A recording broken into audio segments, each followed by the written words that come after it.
Hey everybody, welcome to the Blue Collar Beer Gourmet. I'm Chris, this is my channel. On this channel I like to drink craft beers, I like to review craft beers, and I don't like to pay a whole lot of money to do so. So the beers that I review on this channel usually come in around the $2 price range. Today's was an exceptional value. It was $1.49 that I paid for this 12-ounce bottle of the new Belgium Trippel Belgian style ale. Well, I thought it just says product of Fort Collins. I thought there was a further description. But it's the triple Belgian style ale. Let's see if I can get this in here without the glare. There we go. That's what it looks like. Beautiful. This is 1 month prior to its best by date, so it's well within range. It has an 8.5 ABV. Typically, triples come in between 7.5 and 9.5. Has 43 IBUs. Typically, triples come in between 20 and 40 IBU. So it's a little high on the IBU end and about mid-range on the ABV end, despite it being, higher at an 8.5. Some quick notes about the reviewing community. 36 of my friends on Untappd have given it a cumulative score of 3.52. 92,000 of us on Untappd have given it a cumulative score of 3.56. Beer Advocate has had 3,179 rankings so far, giving it a cumulative score of 3.81 on their scale. That is very good. Now, if you're like me and you like to go on, if you like to go on to BJCP, which is Beer Judging Certification Program, and if you are unfamiliar with that app or that site, you should go check it out. It's a great place to learn about styles of beers. Because sometimes you'll hear about a style and you'll think, how does that work? What does that mean? And so you go to BJCP, you can look up styles. I will say this, I'm not crazy about the latest edition that's available right now. And in fact, I'll explain why that isn't specific, because in order to learn about triples and look up the information regarding triples, I had to go to the 2008 version of this app. So, real quick about this specific beer. Has Belgian ale yeast. The hops used are Target, Mittelfru, Saaz, and Liberty. The malts used are Pale, Munich, and Pilsner. In regards to the triple itself, originally popularized by the Trappist monastery at West Mall, and low alcohol and hop aromas. It's not low in alcohol, but it is low in alcohol and hop aromas, effervescent and long lasting, high alcohol content, but not a burn. So the deal with the triple is that it's supposed to be very, very mellow, despite the fact that it is high alcohol content. The monks worked very hard in order to create this style that would be very mellow. I gotta admit, I've never been a huge fan of Belgian ales, any of them, doubles, triples, quads. Most of them are not to my particular liking. I have, however, been trying very hard over the past couple of years to incorporate more of them into these reviews, and by so doing, naturally, I'm warming up to it. I'm still not a fan of Belgians, and I don't know that it'd take a lot for me to order a Belgian. If I'm ordering a Belgian, that means that everything on the board that they have, I've already had before. So I mean, that's usually the case anyway. But I'm warming up to them, and I'm realizing that I gotta get a taste for Belgians, and triples are supposed to be golden and light, and so they are supposed to maintain a 2%, I'm sorry, a 2 centimeter head. So they are supposed to be put in chalices or goblets. Now I have what is, I believe, and I didn't bring it out, I probably should have, a New Belgium snifter, because it has almost no stem. I mean, it does have a stem, but it's only about yay big. And the goblet comes out like so, and then it kind of narrows at the top. And the deal with, not the goblet, but the bowl itself.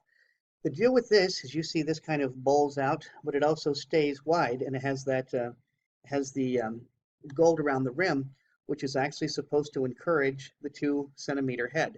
So that's why despite the fact that I have a New Belgian glass, which would seem to be just right for a triple, I don't believe it to be so, because I believe it's more of a snifter than a goblet.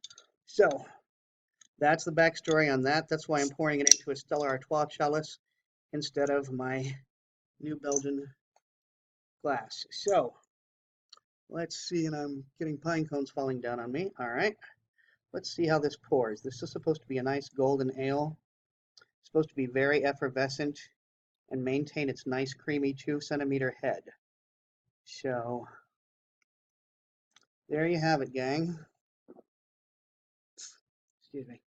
What you are seeing is about two, possibly even three shades darker than the actual color. It is very effervescent, and that head very slowly dissipating. I don't think it's going to be going anywhere for a while. Nice and strong and vibrant, and a nice golden color. A little bit haziness, but not much. I got to say it's more opaque than hazy between the two. I'm going to give a quick beard wipe, see what I come across. And what I smell more mostly is the spice profile. I'm going to stick my schnoz directly into, come see what I can come up with.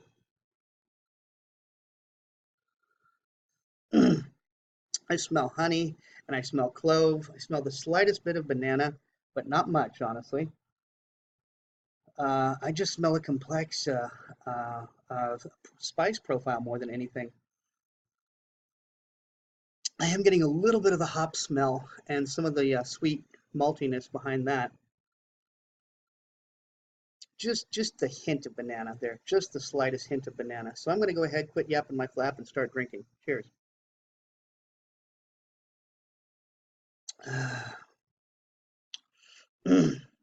Okay. This has a little bit more of an alcohol burn than I was expecting. Not that it's a huge alcohol burn, it's just a little more than I was expecting given the nature of it. Of course, this is Belgian style as opposed to an actual Belgian ale.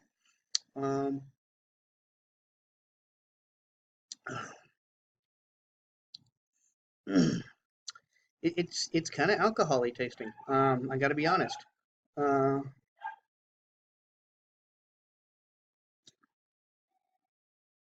I'm going to describe that as probably a medium-low mouthfeel. It's spiky. It's guys, what's happening here is I'm trying to come up with a flavor profile for this, and I got to be honest with you, I'm not tasting a hell of a lot besides the alcohol. It's not a lot of alcohol burn, but there is, like I said, there's more than I was expecting, and there's a lot of alcohol flavor despite the lack of alcohol burn. I'm not getting much in the way of flavor. It's kind of sweet, and I'm guessing that's mostly the malts. What malts did they say we use? Pale, Munich, and Pilsner. Okay, so those aren't really typically the sweeter malts, but I don't know. This is not. This certainly isn't going to win me over to to Belgians. No, no, I'm not. I'm not thrilled with this beer. I'm not going to give this more than a 2.25. I don't think this is a very good beer.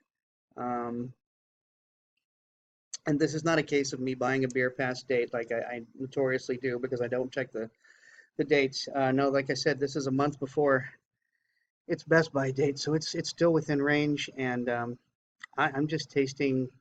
All I'm tasting really is alcohol. I'm not. There's not a whole hell of a lot to it, and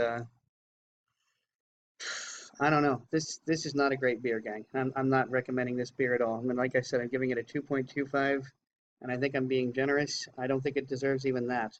Let's see if I can get this in without the glare of the sun, so you can actually see the design. The three sisters, the three fates, the three whomever, the three sirens. Who knows? Golden sweet and pleasantly dry Belgian style ale. It is dry. I'll give you that. And it is sweet, but